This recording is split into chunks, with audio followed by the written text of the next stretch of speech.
उस वाली गरीब मधु, तुम बहुत सुंदर मेहंदी लगाती हो। तुम्हें देखकर कोई कह ही नहीं सकता कि तुम सीखी हुई नहीं हो। मेरी शादी पर भी मैं तुम्ही से मेहंदी लगवाऊंगी। शादी की बात सुनकर मधु की आंखें डबडबा जाती है।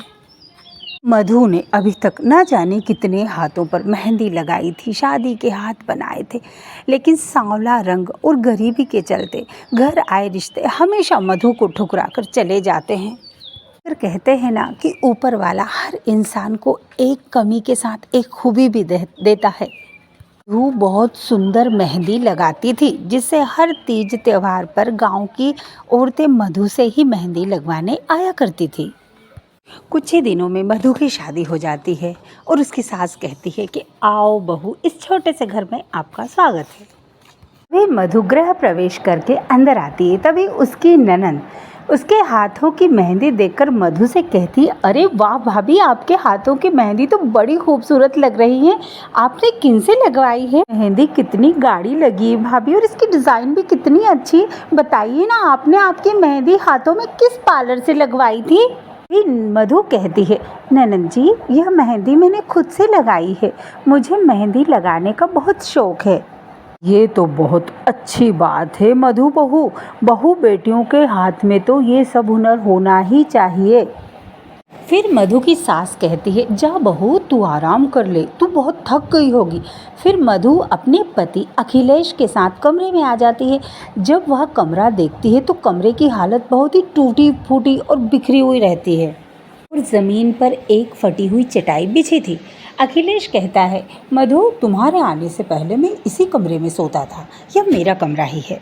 तुम तो जानती ही हो कि मैं रिक्शा चलाता हूँ, उसी से घर की रोटी रोजी भी चलाता हूँ। समझ सकती हूँ, जब घर में एक जना कमाने वाला हो तो गृहस्थी चलाना कितना कठिन होता है। भले ही मधु का रंग सांवला हो, लेकिन मधु ने अखिलेश का दिल जीत लिया था। बहुत ही जल्दी मधु अपने ससुराल में ढल गई थी। फिर जब एक दिन मधु सब्जियां लेकर लौट रही थी तो रास्ते में उसने मेहंदी के ढेरों पौधे देखे और वह मेहंदी के पौधे देखकर रुक गई। अरे वाह, कितने सारे पौधे हैं, मैं इन्हें तोड़कर एक पौधा घर ले जाती हूँ। और मधु एक मोटी सी मेहंदी की कलम तोड़कर अपने घर ले आती है और घर पर उसे लगा देती है। अपने घर के आंगन में वह मेहंदी का पौधा लगा देती है, लेकिन दिनों में मानसून आ जाता है और तेज बारिश होने लगती है और उस दिन की तेज बरसात बेचारी गरीब बहू के घर पर कहर बनकर आकर गिरती है। तब उसके घर की कच्ची छत और दीवार बरसात में टूट जाती है, ढह जाती है। तब बेचारी मधु, उसका पति, उसकी सास और उसकी ननंद एक ही कमरे में गुजारा करती। मधु कहती है, सुनो जी, घर में राशन खत्म हो गया है, थोड़ा पैसे दे दीजिए तो मैं राशन ले आती हूँ। अखिलेश कहता है, सुनो मधु, अभी मेरे पास एक भी रुपया नहीं है। मधु, अभी मैं काम पर जा रहा हूँ, उधर से आऊँगा तब राशन लेता आऊँगा। यह कहकर अखिलेश रिक्शा लेकर वहाँ से निकल जाता है। जैसे तैसे अखिलेश के रिक्शे में एक सवारी बैठती है और क्या होता है कि अखिलेश के रिक्शे का एक पहिया बारिश के पानी के गड्ढे में फंस जाता है और वह रिक्शे का पहिया टूट जाता है। जैसे तैसे अखिलेश उस रिक्शे को धक्काता हुआ घर लेकर आता है। अखिलेश हताश हो जाता है। फिर मधु बाहर आती है और देखती है कि अखिलेश रिक्शा धकाता हुआ लेकर आ रहा है। मधु पूछती है, ये क्या हुआ? अखिलेश कहता है, अरे मधु, क्या बताऊं मैं तुमको, जैसे तैसे मेरे रिक्शे में एक सवारी बैठी थी और देखो ना, इस रिक्शे का पहिया एक गड्ढे में फंस गया और ये हो गया। मुझे समझ में नहीं आ रहा मैं क्या करूं।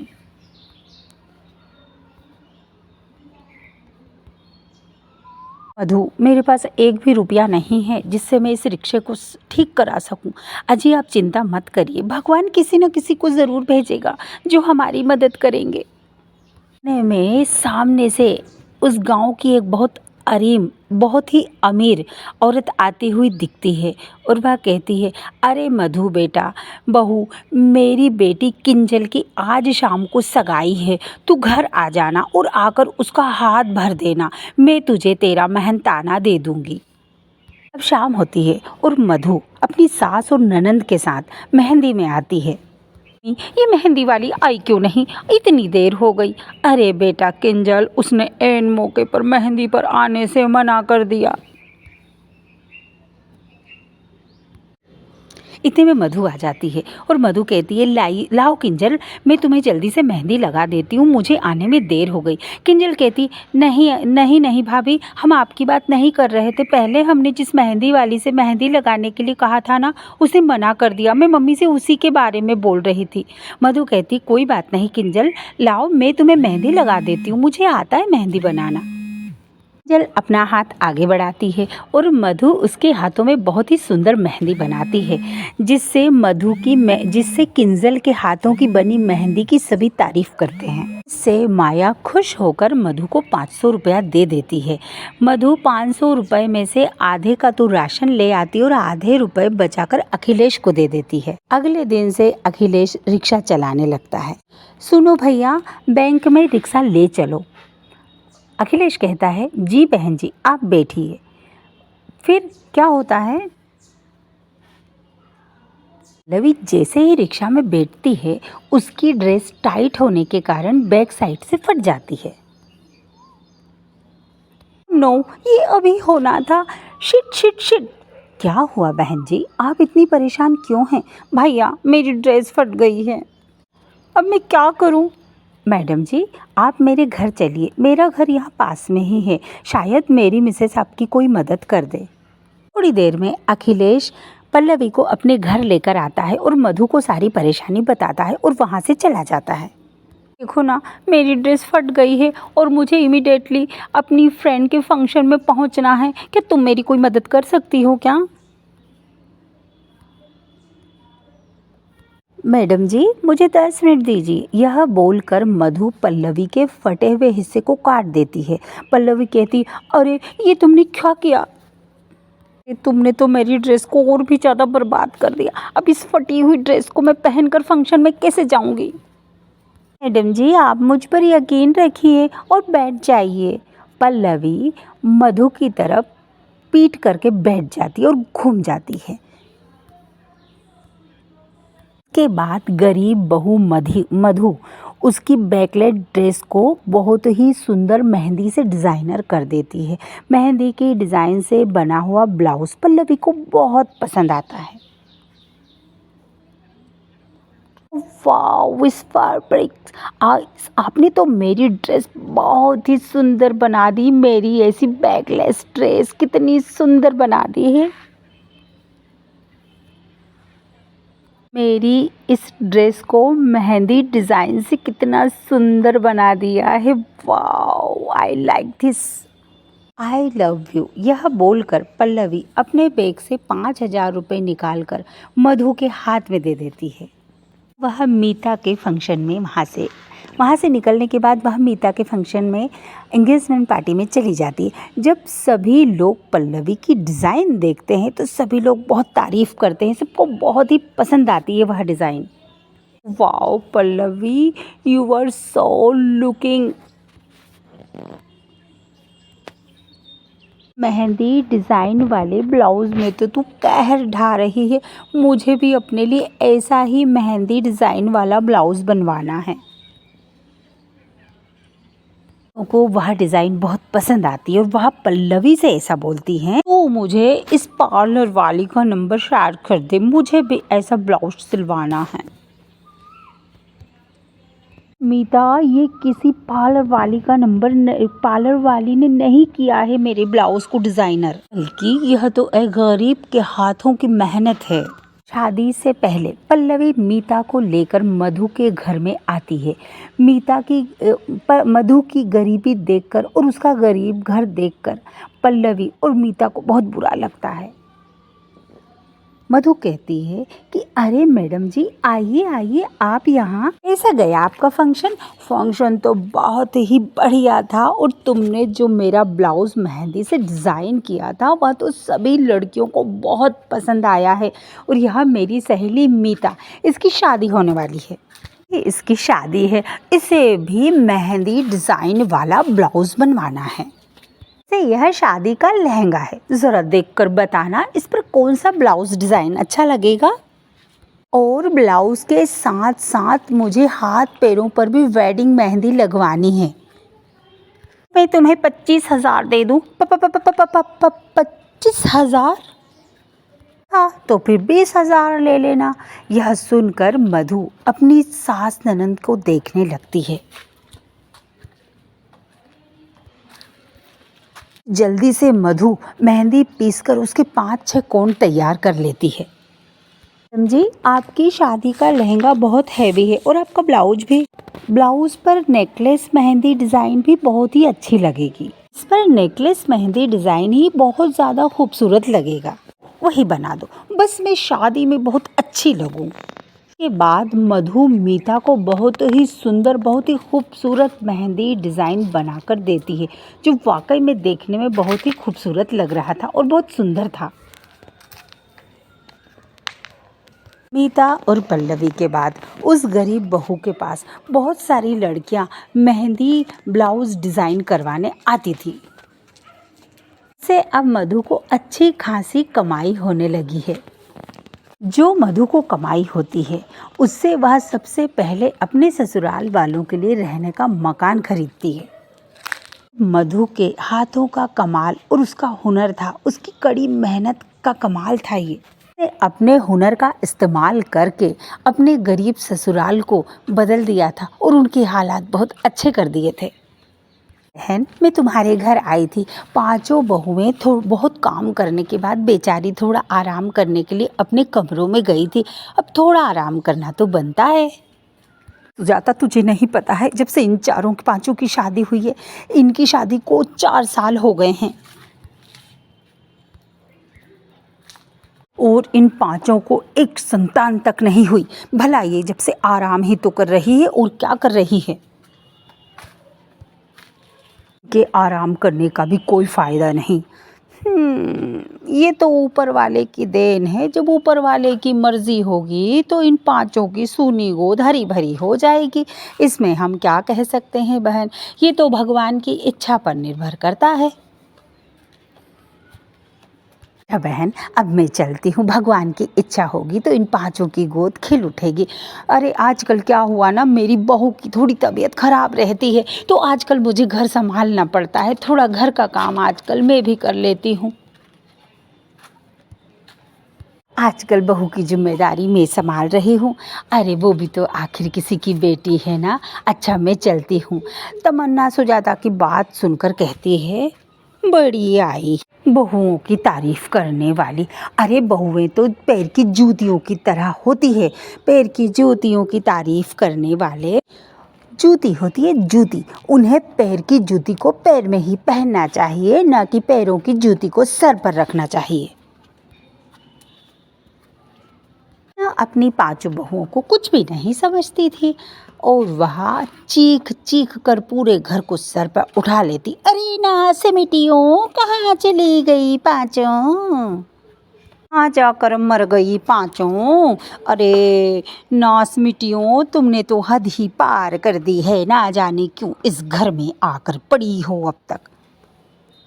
तमन्ना के चिल्लाने पर उसकी 5 बहुएं उसके सामने आ जाती है और कहती है, क्या हुआ माँ जी, आप क्यों बवाल मचा रही हैं? अभी तो दोपहर की 3 बजी है। 3 बजे से ही आप क्यों चिल्ला रही हैं इतना? क्या हो गया है? क्या बवाल आ गया है? हुआ माँ जी, आपकी तबीयत तो ठीक है ना? इनकी तबीयत का तो पता नहीं, लेकिन मेरी और काजल की तबीयत बहुत ख़राब है। माँ जी बताइए, क्या हम थोड़ी देर आराम भी नहीं कर सकते? अरे देखो तो सही, इनके आराम का तो क्या कहना। इस तरह मेरे ऊपर चढ़ी आ रही है मेरी जान खाने के लिए। अरे मैं सास हूँ, तुम्हारी सास, और तुम बहू हो मेरी बहू। इस तरह मत बात करो मुझसे, सास हूँ मैं तुम्हारी। ये बताओ कि तुम 5 मेरी सास हो कि मैं तुम्हारी सास हूँ, बताओ। माँ जी, आप ही हमारी सास हैं, हमने ये तो नहीं कहा कि हम आपकी सास हैं। आओ, इस घर में हुक्म किसका चलेगा? माँ जी, आप ही हमारी सास हैं और इस घर में हुक्म भी आपका ही चलेगा। तो कान खोल कर सुन लो 5 की 5। अगर तुम काम में ढील पोल करोगी तो मैं तुम 5 को अपने घर भेज दूंगी। समझी तुम 5?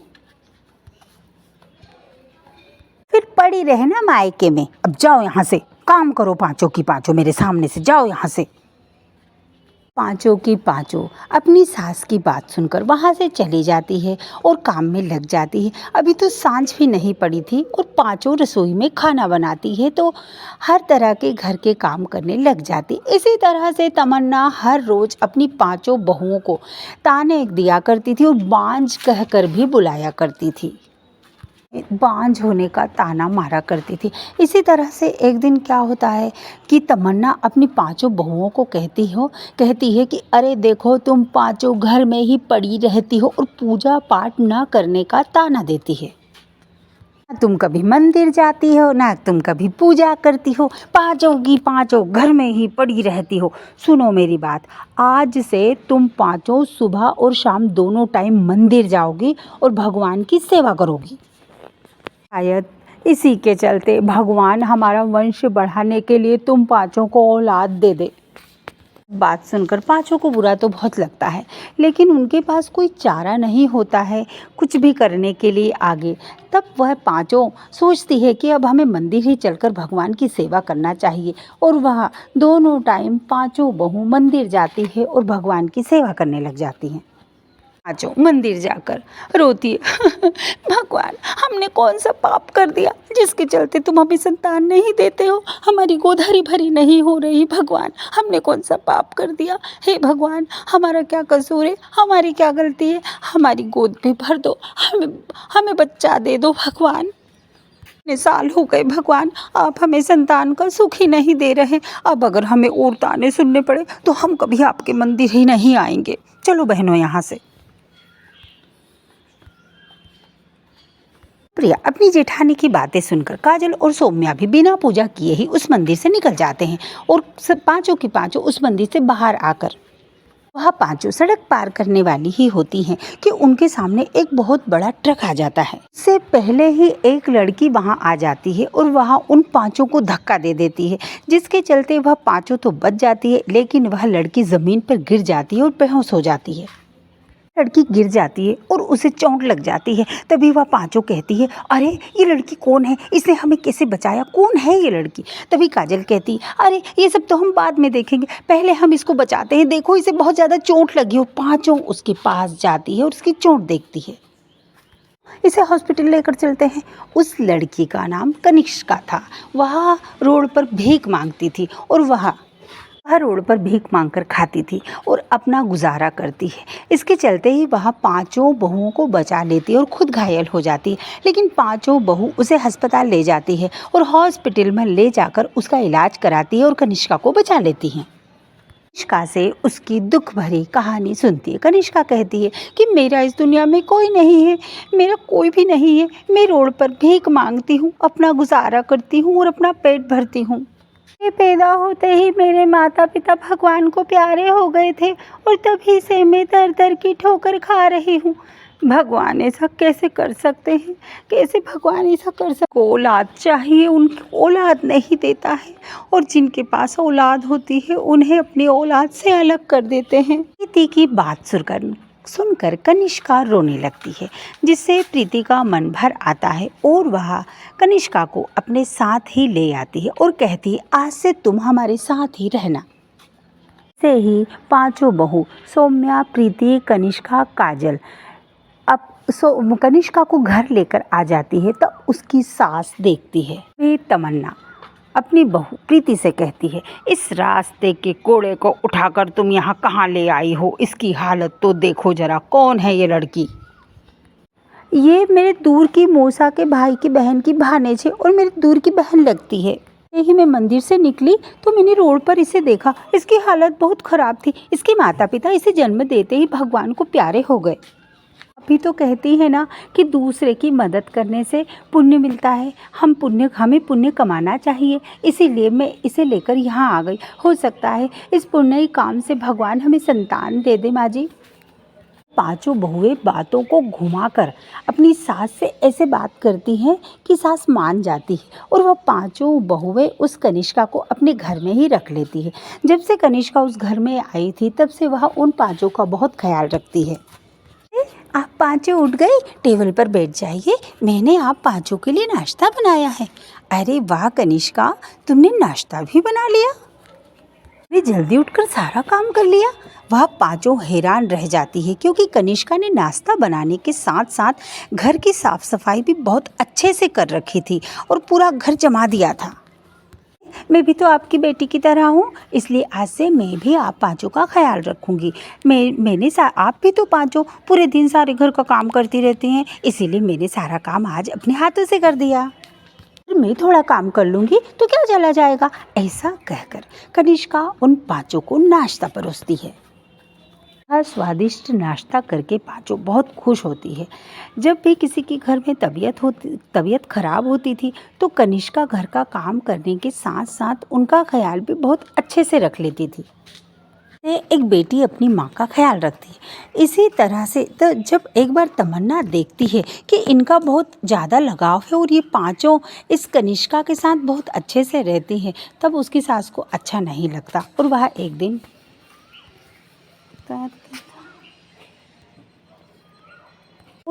तमन्ना यह सब बर्दाश्त नहीं कर पाती है और कहती है मेरे होते हुए मैं इन्हें एक साथ नहीं देख सकती हूँ और मुझे इस लड़की को तो इस घर से निकालना ही होगा।